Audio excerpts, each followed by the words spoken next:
Rawaina lan riwayataken ingsun fi sahihaima ing dalam Sahih Bukhari Muslim an Sahlin bin Sa'ad As-Sa'idi radhiyallahu anhu.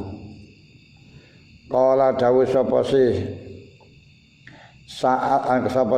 Sahal utia den sawanaken sapa Bil Mundir bin Abi Usaid den sawanaken ila Rasulillah maring Kanjeng Nabi sallallahu alaihi wasallam. Khina wulida ing dalam hari kalane den lahiraken sapa bin Mundir. Sapa si Mundir? Fawadu au mongko nyeleaken ing Mundir sapa Nabi sallallahu alaihi wasallam ala fakhidhihi ing atase pahane Kanjeng Nabi atau pupune Kanjeng Nabi. Didhawuhnya dalam Sahih Bukhari Muslim diriwayatkan dari Sahal bin Sa'ad bahwa Mundir bin Abi Usaid ketika dilahirkan disowankan pada Rasulullah, lalu oleh Rasulullah diletakkan pada pahannya Rasulullah sendiri, di pangku istilahnya bahasa kita. Wa Abu Usaidin utawi Abu Su'ad Abu Usaid niku bapake Mundir iku jalisun lungguh sapa Abu Usaid. Falah apa?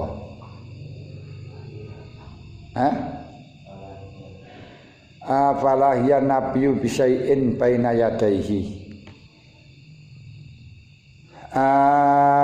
Falah ya mengko aniku ngekei dulinan sapa Kanjeng Nabiyyu bisai'in ing suci baina yadaihi.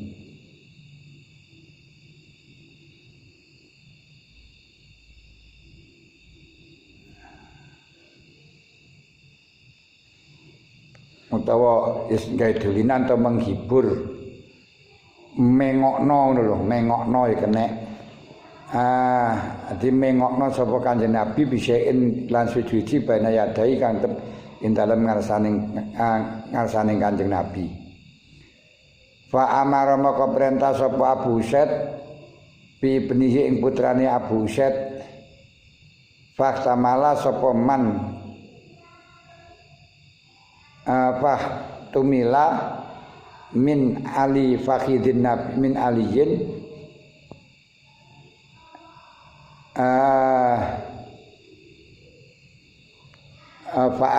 faakli buhu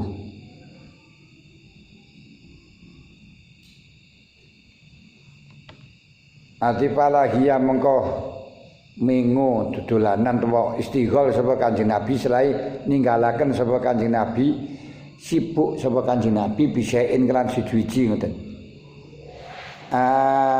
Baina yadaihi. Ati Kanjeng Nabi ada kesibukan maten baina yadaihi kantep ing dalem lan suci ngarepe Kanjeng Nabi. Fa amara sapa Abu Su'ad bi ibnihi ing putrane Abu Usaid faktu milah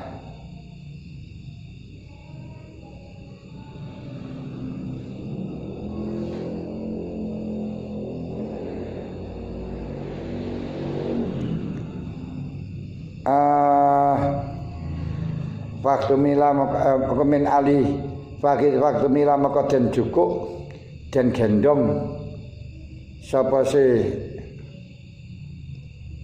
niku lho jenenge den gendong nek sapa se Ibnu Mundir den jupuk min ali fakhidin Nabi saking dhuwure pupune Kanjeng Nabi.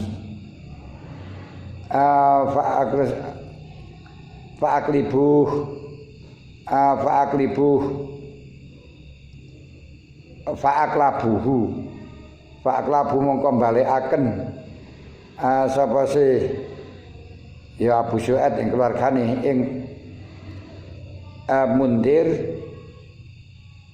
maring omahe dibalekno niku nang omahe fastaka mongko eling sapa Kanjeng Nabi sallallahu alaihi wasallam faqala mongko dawuh Kanjeng Nabi eling aina sabiyu nanti bocah cilik mang mata pangkurne kok aina iku dalam dia sabiyu ta bocah cilik Faqala sapa Busaid aklabnahu balekaken ingsun ing sobi ai maring omah ya Rasulullah. Qala sapa Kanjeng Nabi masmuh maiku apa ismu tawi jenenge sobi qala fulanun qala sekanjeng la ojo walakin ismuhu tapi nek utawi jenenge niku lho jenenge sobi iku al-mundiru mundir wasama mengko jenengaken sapa Kanjeng Nabi ing sobi yauma idzin ing dalem dinane niku lho dinane jenengaken lakin ismuhu dinane kola lakin ismuhu mundir al-mundira ing aran mundir al-mundira ing aran mundir. Jadi ini masih menjelaskan tentang kesunatannya memberi anak atau kewajibannya memberi anak oleh orang tua, termasuk haknya anak yang menjadi kewajiban orang tua yaitu 3. Pertama ayyuhasina ismah, wajib memberi nama yang baik idza wulida ketika dilahirkan. Kedua wa yu'allimal Qur'an, mengajarkan Al-Qur'an. Ena adroka ketika sudah akhina idza balagha la isbalik, ya berarti ilmu Quran. Wa ayu zawijau idza akhina adroka la iswayai rabi, ya dikongkon rabekno. Iku wajibane wong tua terhadap anak. Kemudian setelah di dalam waktu memberi anak memberi nama, yaitu kesunatan pada hari ke-7 dari melahirkan atau pada waktu lahir. Nah, ketika melahirkannya itu waktu malam itu tidak dihitung, berarti ikuti hari besok. Ketika lahirnya di siang, di situ mulai dihitung. Berarti lahirnya Isnin sore. Ya Senin, Selasa, Rabu, Kamis, Jumat, Sabtu, Ahad, itu dikasih nama. Dan kemarin disebutkan sebelum makan apa-apa baru lahir kesunatan dicetaki, dimasuki ludahnya orang soleh sebelum kemasukan apapun. Ludahnya orang soleh yaitu orang-orang yang takut kepada Allah. Kemudian baru lahir kemarin disebutkan disuruh ngazani, telinga kanan dikomati telinga kiri, dibacakan inna anzalna fi lailatul qadri wa ma adraka ma lailatul qadri sampai selesai. Kemudian surat Ikhlas dan Muawwidzatain. Nah, kalau diazani itu hikmahnya akan diselamatkan dari sibyan, sebagaimana sabda Rasul wonten kitab Ibnu Saniyyi Anil Husain bin Ali radhiyallahu anhu qala Rasulullah man wulida lahu mauludun fa azana fi udhunayhi al-yumna wa aqama fi udhunihi al-yusra lam tadurruhu sibyan, akan bahaya digoda oleh setan sibyan. Dibacakan inna anzalna fi lailatul qadri agar supaya selamat dari zina. Kemudian pada hari ke-7 atau hari itu langsung dikasih nama, atau hari ke-7 dengan sekaligus diakikoi. Akikoh itu haknya orang tua terhadap anak, yakni tidak boleh diambilkan dari hartanya anak, tetap diambilkan dari hartanya orang tua, yang orang yang wajib memberi nafkah. Walaupun anaknya itu kaya, misalnya lahir sudah kaya karena ayahnya dulu sudah meninggal dulu kan kaya kan, atau mendapat wakafan dan sebagainya, tidak boleh diambilkan dari hartanya anak kecil itu. Cuman orang tua itu kesunatan untuk ngakikoi ketika hari ketujuh itu mampu, atau dia itu mampu sampai habisnya nifas. Andai kata dalam masa sampai habisnya nifas dia itu tidak mampu, maka tidak kesunatan untuk diakikoi. Nah kalau diakikoi ya tidak masalah, ya cuma selamatan begitu saja, tapi nggak disebut dengan akikoh. Kalau di situ mampu sampai antara lahir sampai nifas cuma belum sempat, menurut mazhab Imam Syafi'i bisa dilaksanakan selama anak itu belum balik. Tetap orang tua masih disunatkan selama anak itu belum balik. Kalau anak itu sudah balik, maka orang tua tidak bisa untuk mengakikoi kepada anaknya kecuali mendapat izin dari anaknya. Ya gampang saja orang tua membelikan kambing nanti dikasihkan anaknya untuk jadikan akikoh, itu tidak masalah. Kalau sudah balik, orang tua sudah tidak kena khitab untuk mengakikoi. Tapi menurut mazhabnya Imam Syafi'i, kalau belum diakikoi bagi anak itu, kalau sudah balik kesunatan mengakikoi diri. Walaupun kambingnya yang membelikan orang tua, tapi yang penting akikoh sendiri, sebagaimana yang terjadi pada zaman sekarang ini ketika waktu pernikahan berikut akikoh yang diakikoi mantennya. Nah harus diakikoi mantennya ya itu tidak apa-apa kalau memang itu yang dari kehendaknya mantennya. Kalau kehendaknya orang tua tanpa mendapat izin dari mantennya tidak sah. Tapi yo sekalipun tidak sah ya tetap dapat pahala sedekah. Kambingnya tidak menjadi batang. Atau dilaksanakan orang tua taklid kepada Imam Ahmad bin Hanbal. Kalau menurut Imam Ahmad bin Hanbal, haknya untuk mengakikoi itu tetap haknya orang tua, kewajibannya orang tua, atau apa itu namanya bebannya orang tua, bukan wajib, itu tidak, tetap tugasnya orang tua, dituntut orang tua untuk melakukan akikoh sampai kapanpun, walaupun sudah balik tetap yang dikitobi adalah orang tua. Hanya saja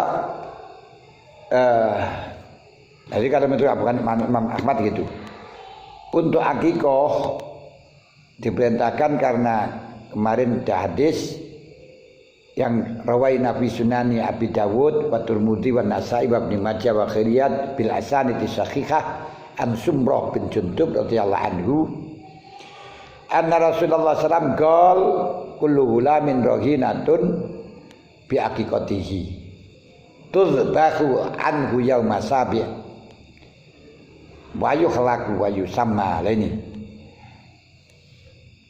bahwa anak itu telah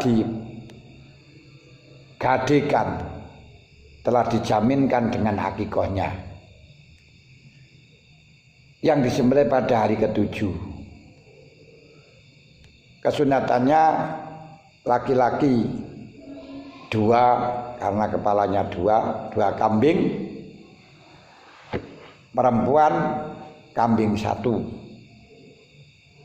Kalau dengan sapi bisa, sapi adalah 7 kepala, berarti bisa sapi 1 untuk akikoh laki-laki 3, wanita 1. Dari sisi banyaknya daging, bagus dengan menggunakan sapi. Dari sisi banyaknya mengeluarkan darah, mengalirkan darah, yang baik adalah kambing. Kambing di dalam kambing sing apik yang enak niku kambing kacang. Kambing dumbo niku enggak enak. Kambing dumbo niku kalau di sini itu seperti kambing, kalau seperti pete oren, ayam sayur, gede tapi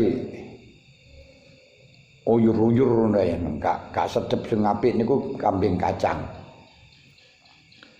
Kalau ternyata tidak punya kambing kacang sampai batas nifas ya sudahlah pakai kacang-kacang nyari teh, tidak masalah, tidak usah kambing, cukup kacangnya saja, enggak ada kambingnya kok.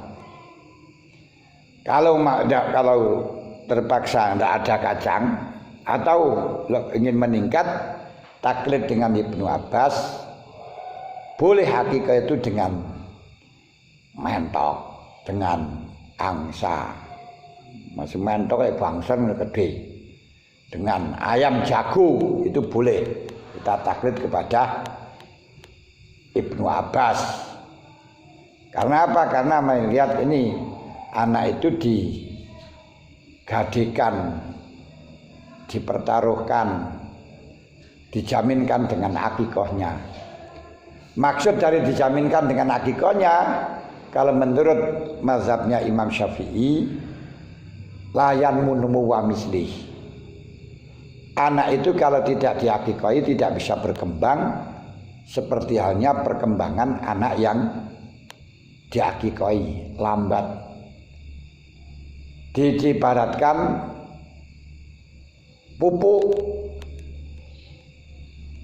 walaupun banyak tumbuh-tumbuhan yang dipupuk tetap mati, tapi secara lahir tumbuh-tumbuhan yang dipupuk dengan yang tidak dipupuk tentu berbeda. Perkembangannya berbeda antara yang dipupuk dengan yang tidak dipupuk. Kendati kadang-kadang yang dipupuk mati, yang tidak dipupuk masih tetap hidup. Kadang agak dipupuk juga bagus. Karena ini seperti pupuk dilakukan pada waktu masih kecil, tanggal hari ke-7 sing bagus. Seperti tanaman yang bagus memupuknya masih kecil. Tapi andai kata tadi dalam waktu kecil jadi pupuk terus dipucuk sudah dewasa ya kasep, tapi tidak masalah, lebih baik kasep daripada sama sekali. Nah, kalau menurut Imam Ahmad yang dikehendaki dengan marhunun bi aqiqati ay la yasfa'u walidayhi ila bi aqiqatihi. Anak itu tidak bisa memberi syafaat yang sempurna kepada orang tuanya kecuali dengan diakikahi. Kalau memberi syafaat begitu saja ya bisa semuanya karena ada jaminan hadis idza mata ibnu adam in qata amalu ila min salasin sadaqatin jariyatin aw ilmin yuntafa'u bi awaladin salihin yad'ulah. Tapi untuk memberi syafaat yang sempurna ini sulit, tak bisa. Dengan pendapat berbeda antara Syafi'i dengan Imam Ahmad ini sebenarnya bisa disinkronkan. Kalau menurut Imam Syafi'i bahwa anak itu tidak bisa berkembang seperti halnya perkembangannya orang yang diakikahi, berarti kalau tidak bisa berkembang maka sama halnya nanti tidak bisa memberi syafaat kepada orang tua dengan syafaat yang sempurna.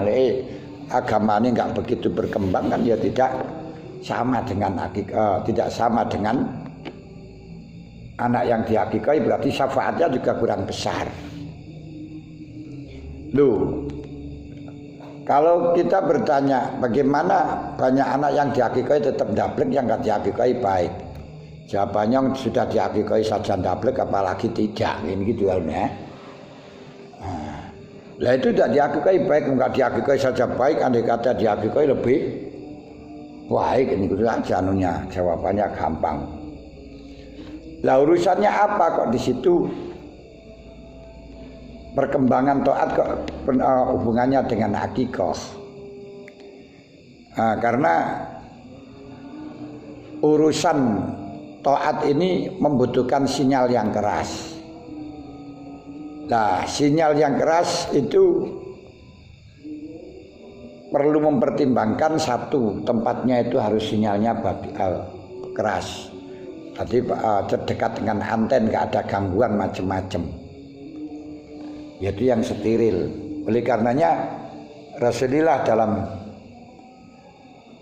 Isra Mi'raj bertemu dengan Allah Ta'ala tidak di surga dan tidak di mana-mana, tapi di Arsy Sidratul Muntaha. Kenapa?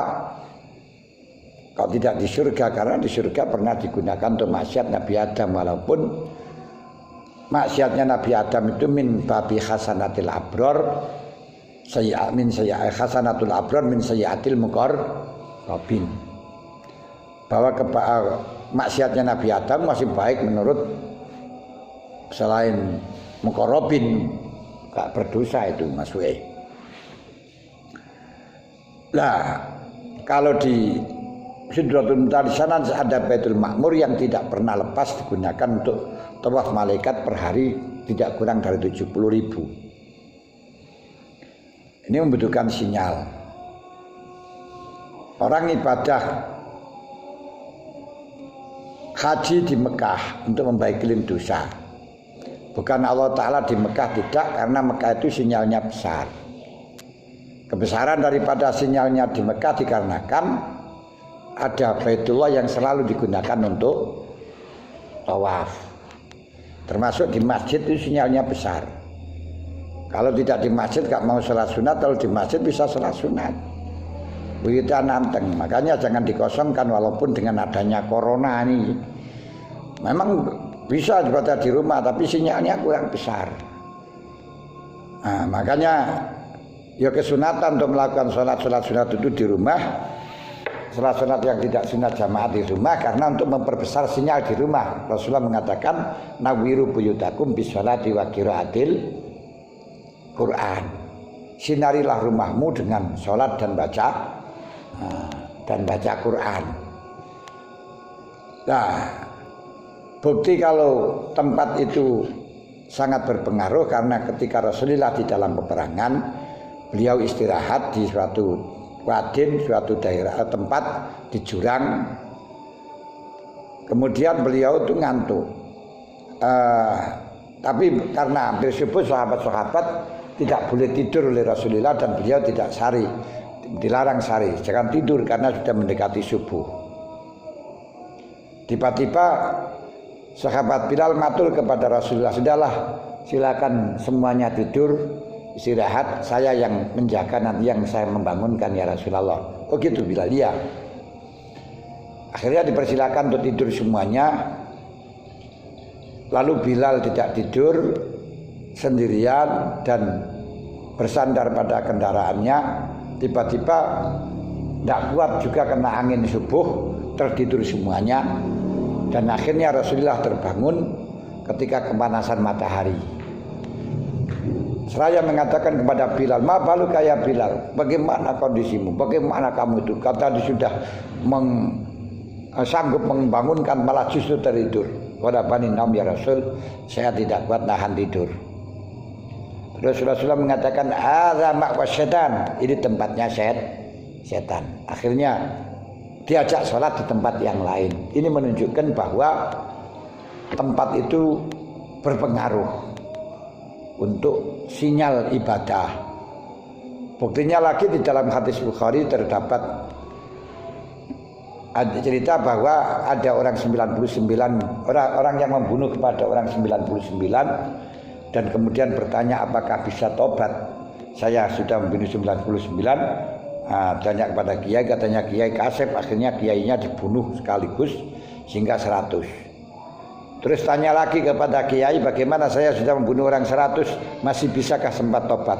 Bisa, tapi carilah tempat yang lain, karena tempatmu itu adalah tempat yang sinyalnya tidak baik, karena tempatnya setan. Makanya masjid harus disterilkan dari sumbangan-sumbangan yang tidak jelas, agar supaya sinyalnya kuat.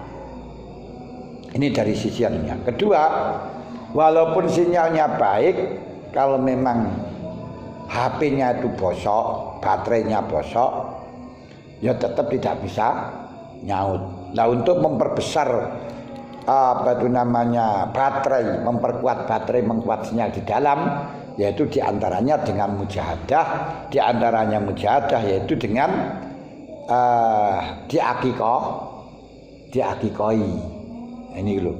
Nah, mujahadah melakukan perintah diakikoi supaya baterai ini gak gampang down, yang sehingga sinyalnya besar tetap tidak nyaut, itu loh ini. Ini diantaranya.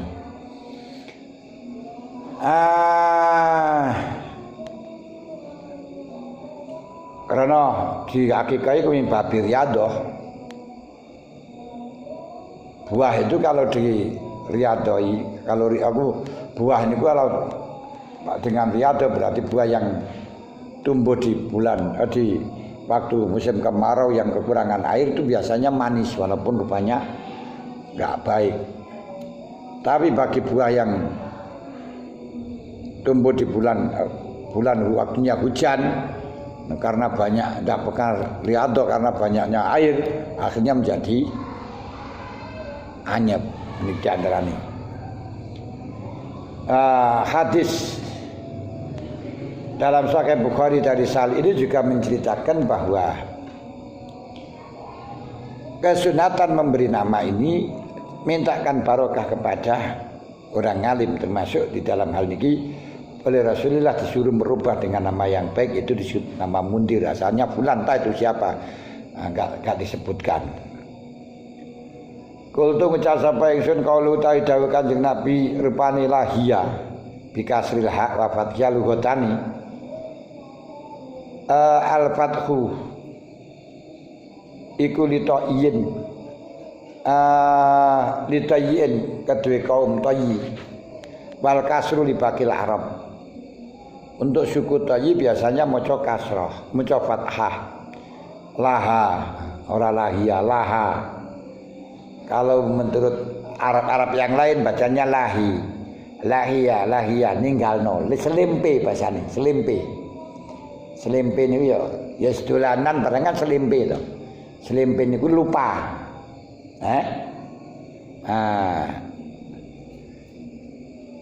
Palahiyah wa utawi wa kasru bagi Arab wa utawi kasru iku al-fasyah al-masyhur wa makna utawi maknani lahia iku insyarafa anhu ninggalno, berpaling.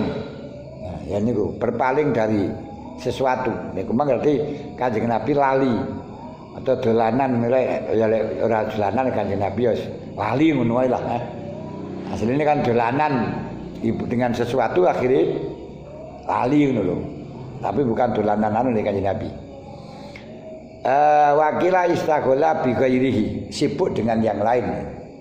Kudu marang lahia mulane kalau kamu mendengarkan khutbah dengan pegang-pegang jenggot, orang itu termasuk lahwun, lahia.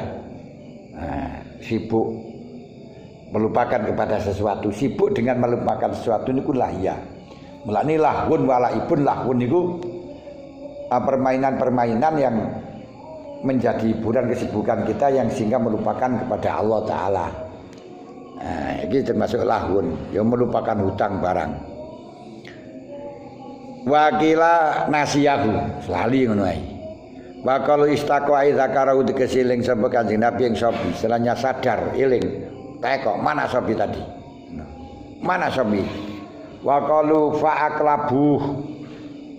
Iku kok fa'aqlibuh. Fa'aqlabuhu ai radduhu dikesembalekaken sapa Abu Usaid, ini keluargane Abu Usaid ing mundir ilaman silihim maring omai ya Abu Usaid. Lalu memberi nama ini tidak hanya kepada anak yang hidup, termasuk anak yang mati, bahkan anak yang keluron. Keluron itu lahir prematur, sudah mati. Niku tetap dikasih nama, ya tetap diakikahi. Asalkan sudah berbentuk anak. Di anak umur 5 bulan dan 6 bulan lahir, sudah mati dalam kandungan itu tetap kesunatan diberi nama dan tetap diakikoi agar nanti bisa memberi syafaat yang sempurna di akhirat. Maka disebutkan bahwa tasmiyati sikti sakti sukti.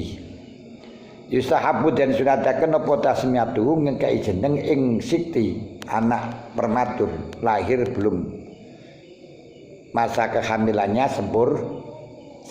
Sebelum masa kehamilannya sempurna biasanya sempurnanya itu 9 bulan, kok di sini 6 bulan atau 7 bulan sudah lahir. Itu namanya prematur. Prematur apa prematur? Prematur. Fa'ilam yu'lam lahir itu enggak diketahui apakah ini laki-laki atau perempuan bagaimana. Fa'ilam yu'lam mengkola menora dan berwi sapa si lanang.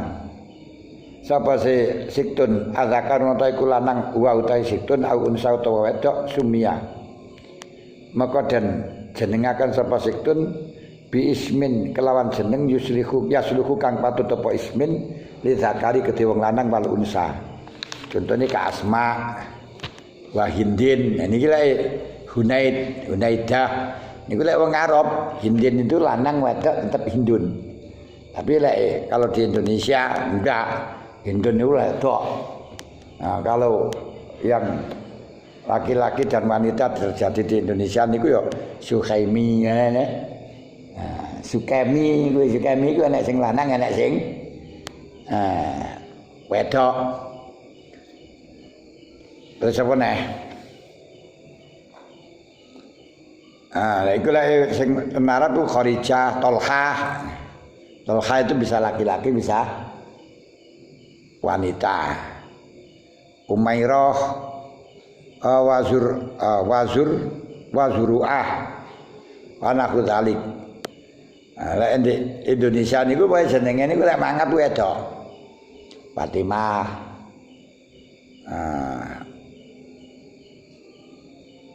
Terus mangap Khamsah, Tuminah, Saripah, ngene nih. Lek lanang mingkem, Said, Pimin, Sarimin, ngene. Niku biasae semacam niku. Qala Imam Nawawi yusahabu den sunataken apa tasmiyatu sikti. Memberi nama anak yang mati. Anak bayi prematur yang mati. Li hadisin karena hadis warada kang tumeka apa si hadis fi dalam sikti kada kaya mungkin hadis kala ngendika ing kada mun kuwi sahabu kala ngendika ing sapa ghairul yani Nawawi min ashabi kang tetep sange pira-pira kancane Imam Nawawi. Kala ashabuna dawu sapa ashabuna ai ma'asyura Safiyah dawi ngeten. Walau mata lamun mati sapa al maulud qabla tasmiyatin dalam sadurunge den jenengaken maulud. Kalau ada orang lahir sebelum dikasih nama, ada orang mati sebelum dikasih nama, lahir belum dikasih nama terus mati. Ustukhifa maka den sunataken apa tasmiyatuhu ngekei jeneng ing maulud. Ngekei jeneng ing maulud dan kesunatan diakikoi, tapi enggak ada kesunatan untuk motong rambut. Nah kalau enggak tahu laki-laki dan wanitanya bagaimana dikakikoi berapa? Ya satu bisa, dua bisa. Wong akikoi itu laki-laki tidak harus dua, kesunatannya dua, perempuan satu. Tapi untuk laki-laki 2, 3, 4 atau laki-laki 1 tidak masalah karena kan Nabi Muhammad SAW mengakikoi Said Hasan, Said Husain itu satu-satu ngono. Bab tahsinil ismi wallahu a'lam bissawab.